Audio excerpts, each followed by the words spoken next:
यमुना गंगा उच्चल जलधितरंगा तव शुभ नामे जागे तव शुभ आशीष मांगे गाहे तव जय गाथा जन गण मंगलदायक जय हे भारत भाग्य विधाता जय हे जय हे जय हे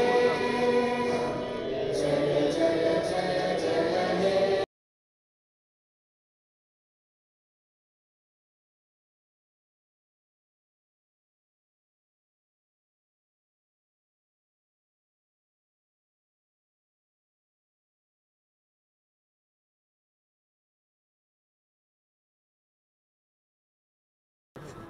గణతంత్ర దినోత్సవ వేడుకలు అంగరంగ వైభవంగా జరుపుకుంటున్నాం. ఈ కార్యక్రమంలో పాల్గొన్నటువంటి తెలుగుదేశం పార్టీ కుటుంబ సభ్యులకి, ఈ కార్యక్రమంలో భాగస్వామ్యమైనటువంటి ప్రతి ఒక్కరికి కూడా పేరు పేరున నా తరపున జాతీయ పార్టీ అధ్యక్షులు శ్రీ నారా చంద్రబాబు నాయుడు గారి తరపున, మా యువనేత శ్రీ నారా లోకేష్ బాబు తరపున ఈ రాష్ట్ర ప్రజానీకానికి 75వ గణతంత్ర దినోత్సవ శుభాకాంక్షలు తెలియజేస్తున్నాను. ఈరోజు భారతదేశానికి, భారతదేశంలో పుట్టినటువంటి ప్రతి ప్రౌఢుడికి అత్యంత ప్రాధాన్యత కలిగినటువంటి రోజు అని చెప్పి మీ అందరికీ తెలియజేస్తున్నాను.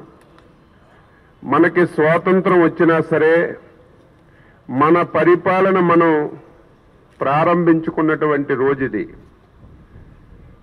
ఆ రోజు ఒక సామాన్యమైనటువంటి వ్యక్తి, అత్యంత పేదరికంలో పుట్టినటువంటి ఒక వ్యక్తి డాక్టర్ బాబాసాహెబ్ అంబేద్కర్ గారిని రాజ్యాంగాన్ని రాయమని, ఆ రాజ్యాంగంలో ఈ దేశంలో ఉన్నటువంటి పరిస్థితులు, మతాలు, కులాలు అన్నింటినీ అవగాహన చేసుకొని పరిపాలన ఏ విధంగా సాగాలనేదే ఆ రోజు ఒక బ్రహ్మాండమైనటువంటి రాజ్యాంగాన్ని తయారు చేసినటువంటి సంగతిని కూడా ఒక్కసారి గుర్తు చేస్తున్నాను.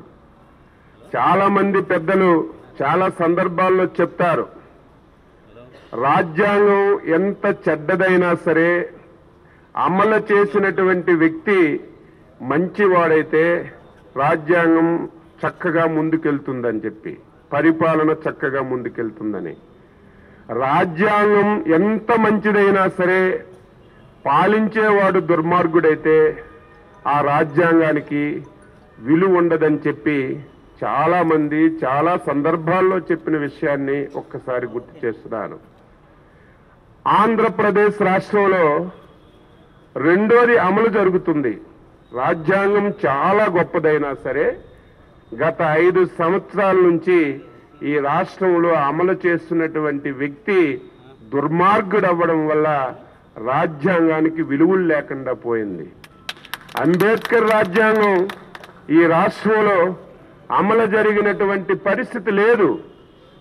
సొంత రాజ్యాంగాన్ని, రాజారెడ్డి రాజ్యాంగాన్ని సొంతంగా తయారు చేసుకుని ఈ రాష్ట్ర ప్రజానీకం మీద 5 సంవత్సరాలుగా ఏదో ఒక కులమైతే బాధపడొచ్చు, ఒక మతమైతే బాధపడొచ్చు, ఒక ప్రాంతమైతే బాధపడొచ్చు, ఒక వ్యక్తి అయితే బాధపడొచ్చు, ఒక దుర్మార్గమైనటువంటి వ్యక్తి చేతుల్లోకి ఈరోజు పాలన వెళ్ళడం వల్ల, సొంత రాజ్యాంగాన్ని అమలు చేయడం వల్ల ఆంధ్రప్రదేశ్లో 5 కోట్ల మంది ఈరోజు ఇబ్బందులు పడుతున్న విషయాన్ని ఈ సందర్భంగా గుర్తు చేస్తూ, తెలుగు ప్రజలారా, ఆంధ్రదేశ ప్రజలారా, మళ్ళీ ఆంధ్రప్రదేశ్ రాష్ట్రంలో డాక్టర్ బిఆర్ అంబేద్కర్ రాసినటువంటి రాజ్యాంగాన్ని ప్రతి ఒక్క వ్యక్తి పొందాలంటే, ఆ రాజ్యాంగాన్ని ఈ రాష్ట్రంలో ఎటువంటి అరమరికలు లేకుండా అమలు జరగాలంటే ఏకైక మార్గం ఈ దుర్మార్గమైనటువంటి ముఖ్యమంత్రి జగన్మోహన్ రెడ్డిని ఎంత తొందరగా వీలైతే అంత తొందరగా ఈ రాష్ట్రం నుంచి బంగాళాఖాతంలో కలిపితే తప్ప ఈ రాష్ట్ర ప్రజానీకానికి స్వేచ్ఛ వాయువులు, స్వాతంత్రం ఇచ్చినటువంటి హక్కులు, వాక్చాతుర్యంగా స్వేచ్ఛగా మాట్లాడే హక్కు కూడా కోల్పోయినటువంటి పరిస్థితులు ఉన్నాయి. అందుకే ప్రజలందరూ కూడా ఆలోచన చేయమని ఈ సందర్భంగా పార్టీ తరఫున కోరుతూ, మరొకసారి దేశ విదేశాల్లో ఉన్న తెలుగు వారికి, ఈ రాష్ట్ర ప్రజానీకానికి రాష్ట్ర తెలుగుదేశం పార్టీ తరఫున మరొకసారి 75వ గణతంత్ర దినోత్సవ వేడుకలు తెలియజేస్తూ అందరికీ నమస్కారం. జై హింద్.